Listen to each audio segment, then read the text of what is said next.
Hello, StarCraft fans. Matt here with Matt and Steve SC. Of course, without Steve for the night because it's casting this, and it is now 12:30 a.m. I should let people know, for those that just watched the last video in the series and don't watch the first. First off, shame on you. Secondly, I'm really only casting these because I wanted to watch them, and I figured, well, for those that want to watch it with a commentary, I'll certainly do my best and throw my little voice out here to see what I can do. Again, if I'm not spot on with all the builds, don't sue me. I may not even call out all the builds. If Steve was here, I'm sure he'd probably know them better than I am. But I'm going to do my best here and try to make it entertaining. We certainly have had a mostly entertaining series so far. I'm not going to say it's the most exciting. For me, what's most exciting about the series is the fact that KaL is a Protoss. And if you haven't been really paying attention to anything in the last several months, OSL was nothing but Zerg and Terran for the last part. The GOM Classic was nothing but Zerg and Terran for the last part. BlizzCon was nothing but Zerg and Terran for the entire part. So I'm just happy to see a Protoss. That was one thing that Steve, I remember, was thought was so lame when we actually went to BlizzCon, was that he's like, dude, there's just no Protoss, and that is like, I mean, that's his race. So anyways, we have a Protoss here. I don't want to join on here. It's getting late, and my voice is leaving, and hopefully this isn't another like 25-minute game, but hey, maybe it'll be, and I will be here with it through all of it. And I'm not sure if this is Return of the King. I'm going to guess it is by the map and by the fact that everybody's been playing Return of the King, but I forgot to check that before going. So we'll just go ahead and see, although it probably said that at the beginning, but oh well, we'll find out very quickly if it is. It could be Holy World as well, although I haven't seen that map played very often. Or it could be that new map, Twilight, what is it called? I cannot remember the name of it. If it is, I can't remember. Anyways, I'm not even going to try to remember. This is going to be a ghetto commentary because of this. In fact, you know what I can do while we are starting off here is I will look up the map, because I can do that. And I can't remember the name. They always have some creative names for these maps. So let me take a quick look at Return of the King here. And I believe it is Return of the King, and I was right the first time.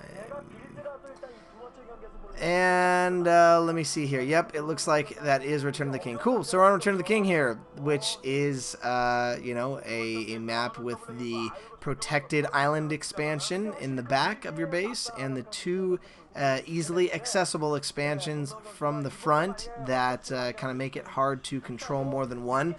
Certainly this is a nice Terran map as far as having a lot of ridges. We are going to see a early scout coming out here. I don't know if we're going to see some sort of proxy, but we did see another fast nexus going up for KaL. So certainly if Fantasy was going to try something, now would be it. But then again, a proxy anywhere but the middle of the map would not be very bright, because otherwise you would have to guarantee that you were lucky and scouted your opponent the first time, which, as we can see here, Fantasy is not going to do. So yeah, proxy would have been dumb. Not really sure why I mentioned that. All right, Terran versus Protoss on this map is in the mid-30s. I won't give the exact percentage because it's spoiler free, and apparently there are people who have calculators for brains who can figure out who won this game by the percentage. So Protoss, so yes, this is actually favored against Protoss, which is not good for KaL, because KaL needs any advantage he can possibly get. He is going to go for another 2-gate build here to try to, now again, this is not a fast 2-gate, this is not a 2-gate rush build, this is a get a nexus then get 2 gateways build, okay? So for those freaking out by my saying a 2-gate, that usually infers just going in a 1-base 2-gate build as fast as you can, making like 4 zealots and trying to just rush the Terran and trying to break them down. Anyways, so right now it's fairly standard as far as things go. It's going to be very similar timing to the other maps. It looks like neither player wants to do anything crazy or cheesy. Of course, this is the final game, so I would expect that's the case. This is, kind of more of a qualifier to even get into the main World Cyber Games. So this is, a championship, so to speak, to get into the World Championships. As I mentioned in the first video, they have these for all the various countries that have pro StarCraft gaming, or just pro gaming in general. So the U.S. will be having one, of course, and I'm sure favorites like Rhett and Machine and a lot of those guys are going to be there. It should be mentioned that I did, for those that didn't see the first game, I did do a podcast, SC2GG podcast, about BlizzCon.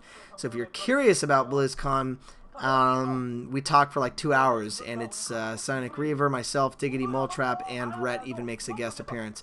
So it's quite interesting if you guys want to check out that. And on the first game, I made an announcement for a giveaway we're going to have very, very soon on this channel. So you can go back to the first game if you didn't watch it and check that information out right now. Alright, so we're probably going to see the usual fantasy being fantasy. Probably going to make a dropship. Probably going to get some vultures. Probably going to go for some sort of harass. That's what I'm expecting here. The tank's already out. There has been no harassment, so fantasy can safely suspect that KaL might be trying to tech up here and get a strong economy going. He is going to be researching range for the Dragoons, as you can see right there. Getting the robotic support bay. The key is going to be, the robotics facility. We're going to see what support he's going to have here.